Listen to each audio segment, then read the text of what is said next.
Picture this. You're texting someone who is known for being distant, not cold exactly, just hard to read.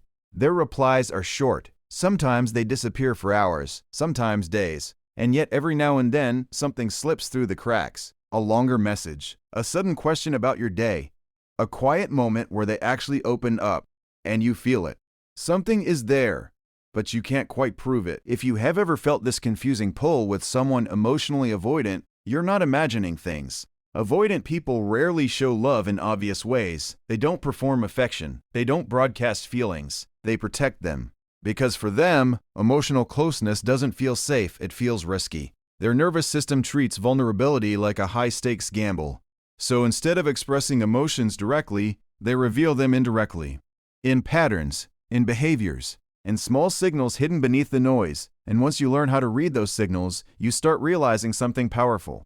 When an avoidant person is emotionally invested in you, their behavior changes in very specific ways. Subtle ways, but incredibly revealing. And the first sign is this: they keep coming back. Avoidant people value independence more than almost anything. Distance is their comfort zone. Space is their emotional oxygen. So if someone like this keeps reappearing in your life, that's not random. Picture this. You haven't talked in a few days, maybe even a week. You assume they've moved on, and then suddenly, a message appears. Hey, how have you been? No dramatic explanation, no emotional confession, just a quiet re-entry. This is something many people misunderstand. Avoidant people don't chase the way anxious or expressive personalities do. They orbit. They drift away when emotions feel intense, but when they feel safe again, they return. And if they consistently return to you, that means something inside them keeps pulling back toward your emotional gravity. That's not casual interest, that's attachment trying to exist without feeling trapped. The second sign is something even more revealing. They start sharing small pieces of their internal world, not everything. Avoidants rarely unload their emotions all at once, but if you pay attention, you'll notice tiny cracks in their psychological armor. Maybe they tell you about something stressful at work. Maybe they admit they had a bad day. Maybe they reveal a childhood memory they've never mentioned before. These moments might seem small, but for someone with avoidant tendencies, they are enormous.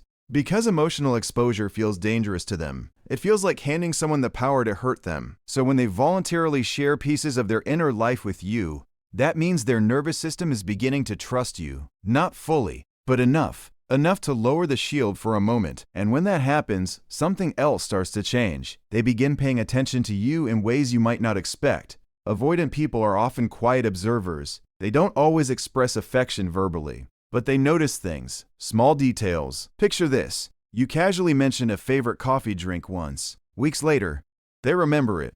You talk about a stressful event coming up. A few days later, they ask how it went. You mention a movie you like. Suddenly they have watched it. This is how emotional investment often shows up in avoidant personalities. Not loud declarations, but quiet awareness. Their mind starts cataloging details about you, because even if their heart is cautious, their attention is locked in.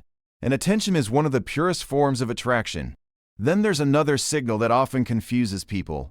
They start making small efforts to stay connected. Not big romantic gestures, that's usually outside their comfort zone. But small, meaningful ones. Maybe they send a random meme that reminded them of you. Maybe they check in late at night. Maybe they ask your opinion about something personal. These actions may look casual on the surface, but psychologically, they reveal something deeper. Avoidants guard their emotional bandwidth carefully. They don't invest energy in people who don't matter to them. So if they're using that bandwidth to stay connected with you, that's not accidental. That's selective emotional investment. Another powerful sign is this. They begin letting you see their imperfect side. Avoidant people often build identities around self-sufficiency. They appear calm, composed, independent, but when someone becomes emotionally important to them, that controlled image sometimes slips. You might see moments of insecurity, moments of vulnerability, moments where they admit they don't have everything figured out. And this matters more than it seems, because letting someone see your imperfect self is one of the deepest forms of trust. It means their internal radar has started categorizing you as safe, not just socially safe, emotionally safe. And when an avoidant person feels emotional safety, something very subtle but powerful begins to happen. They stop running quite as fast. Picture this. In the past, whenever conversations became too emotional, they would disappear. pull back, change the subject. But now, they stay a little longer. They says it in the moment. Maybe they still get quiet, maybe they still hesitate, but they don't completely retreat. That shift might feel small, but psychologically it's massive, because emotional closeness used to trigger their defense system. Now, their system is slowly recalibrating, and you're part of that recalibrating. Then there's a behavior that almost no one talks about. Avoidant people test emotional safety, not intentionally. It's usually subconscious. They might say something slightly vulnerable and watch your reaction. They might share a concern and see how you respond. They're scanning, reading your emotional signals, trying to answer one quiet question: is it safe to open up here? If your response feels calm, non-judgmental, and grounded, their trust grows, slowly but steadily. And the more that trust grows, the more their behavior shifts from distance to quiet presence. But here's the most important thing to understand. Avoidant investment doesn't look like typical romance. It's slower, quieter, sometimes confusing, because their attraction is constantly negotiating with their fear of vulnerability. One part of them wants connection, another part wants protection. So their behavior often becomes a delicate balance between moving closer and protecting themselves from getting hurt. But when someone with avoidant tendencies continues showing up for you, sharing pieces of their world, paying attention to your life, and slowly lowering their guard, that's not indifference. That's emotional investment happening beneath the surface.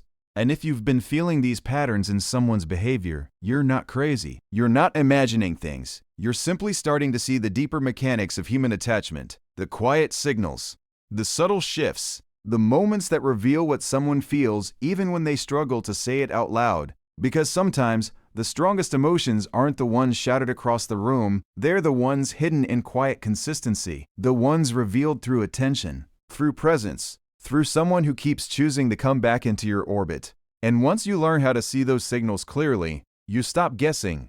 You stop overthinking every interaction. Instead, you start reading human behavior like a language. And suddenly, what once felt confusing starts making perfect psychological sense.